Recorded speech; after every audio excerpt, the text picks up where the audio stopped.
Hello everyone, কেমন আছেন সবাই? সবাইকে স্বাগত জানাচ্ছি মিতুস কিচেনে।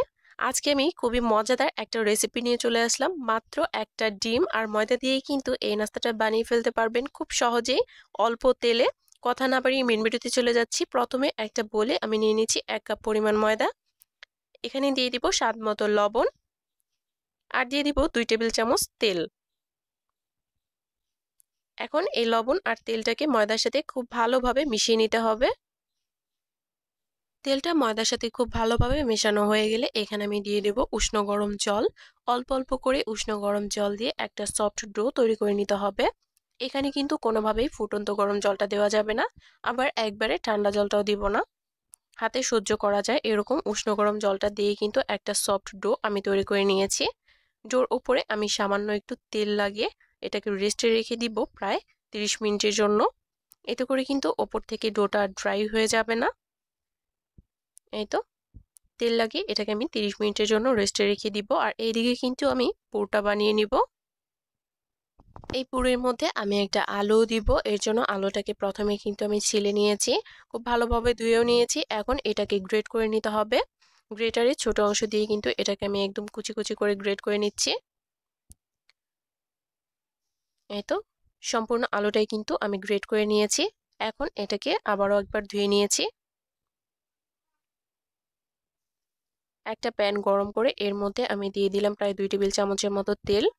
অল্প তেলেই কিন্তু এই নাস্তাটা আমি বানাবো। তেলটা গরম হয়ে এলে এখানে আমি দিয়ে দিব পেঁয়াজ আর কাঁচা লঙ্কা কুচি। এখন এর মধ্যে আমি আলুটাও দিয়ে দিব। এর মধ্যে আমি দিয়ে দিব খুবই সামান্য পরিমাণে লঙ্কার গুঁড়ো 1/4 চা চামচের মতো, আর 1/4 চা চামচের মতো দিয়ে দিলাম হলুদ গুঁড়ো আর স্বাদ মতো লবণ। এখানে কিন্তু চাইলে ম্যাগি মশলাটাও দেওয়া যেতে পারে। ম্যাগি মশলাটা দিলেও কিন্তু খেতে বেশ ভালো লাগবে। এখন কিন্তু আমি আলুটাকে মশলার সাথে খুব ভালোভাবে ভেজে নিয়েছি।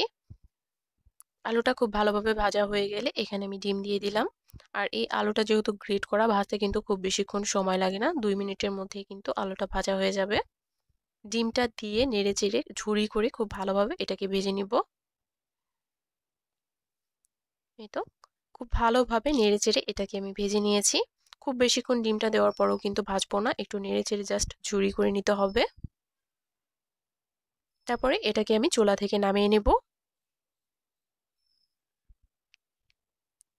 এই তো এখন এটাকে আমি একটা সাইডে রেখে দিব। দেখতেই পাচ্ছ কতটা সুন্দর হয়েছে। এই পুরোটা খেতে কিন্তু অসম্ভব মজাদার। ম্যাগি মশলাটা যদি দেওয়া হয় তাহলে কিন্তু খেতে আরো ভালো লাগে। আমার হাতের কাছে যেহেতু ছিল না তাই কিন্তু আজকে আমি দেইনি। যাই হোক, এখানে কিন্তু এই ডোটাও একদম রেডি। এটা কিন্তু হাত দিয়ে টানলে বলছে এরকম অবস্থায় আছে। মানে ডোটাকে কিন্তু অবশ্যই রেস্টে রাখতে হবে, তাহলেই কিন্তু নাস্তাগুলো একদম পারফেক্ট হবে। এখান থেকে আমি এখন ছোট ছোট করে লেচি কেটে নিয়েছি। তারপর এই রুটিগুলোকে বেলে নিতে হবে একটু লম্বা করে। এখানে কিন্তু এক্সট্রা কোনো ময়দা লাগছে না, যেহেতু এই ডোর মধ্যে তেলটা দেওয়াই আছে অলরেডি। রুটিটাকে কিন্তু আমি একদম লম্বা করে বেলেছি। খুব ভালোভাবে একটু পাতলা করে কিন্তু রুটিটাকে বেলে নিতে হবে। আর এর মাঝখান বরাবর আমি পুরটা দিয়ে দিব। ভিডিওতে দেখা প্রসেস অনুযায়ী কিন্তু পুরটা দিয়ে এটাকে ভাঁজ করে নিতে হবে। আর আমি কিন্তু সাইড দিয়ে সামান্য একটু জল লাগিয়ে দিব। এটা কিন্তু আঠার কাজ করবে। নাস্তাটা কিন্তু আর খুলে যাওয়ার কোনো সম্ভাবনা নেই। এই তো একটা সাইড থেকে একটু সাবধানের সাথে উঠিয়ে এভাবে কিন্তু জয়েন দিয়ে দিতে হবে, খুব ভালোভাবে সিল করে দিতে হবে। আমি উপরেও সামান্য জল দিয়ে দিচ্ছি। তারপর এই দিক থেকেও কিন্তু খুব ভালোভাবে এটাকে সিল করে দিচ্ছি।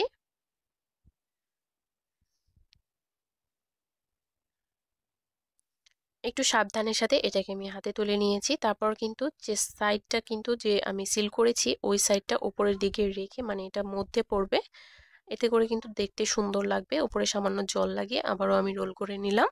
এই তো একটা কিন্তু অলরেডি রেডি। হাত দিয়ে এটাকে সামান্য একটু চাপ দিয়ে দিব। এই তো হালকা একটু ছড়িয়ে যাবে। একটু সাবধানের সাথে কাজটা করতে হবে। আর এইভাবে কিন্তু আমি সবগুলো বানিয়ে নিয়েছি। এখন এগুলোকে ভেজে নেওয়ার পালা। চাইলে কিন্তু আপনারা এটাকে ডুবো তেলেও ভেজে নিতে পারেন। আমি খুবই সামান্য তেলে এটাকে ভেজে নিব। একটু সময় নিয়ে ভাজতে হবে, যেহেতু তেলের পরিমাণটা খুবই কম দিয়েছি। চুলার আঁচটা একদম মিডিয়াম লোতে রেখে কিন্তু আমি এই নাস্তাগুলোকে ভেজে নিচ্ছি। চুলার আঁচটা হাই হিটে রেখে ভাজলে কিন্তু ওপরে আগেই কালার চলে আসবে, ভেতরে কিন্তু কাঁচাই থেকে যাবে।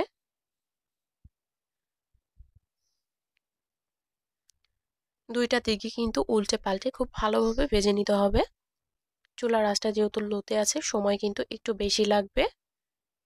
আর এগুলোকে কিন্তু আমি কয়েকবার উল্টে দিয়েছি, দুইটার দিকে কিন্তু খুব ভালোভাবে ভেজে নিয়েছি।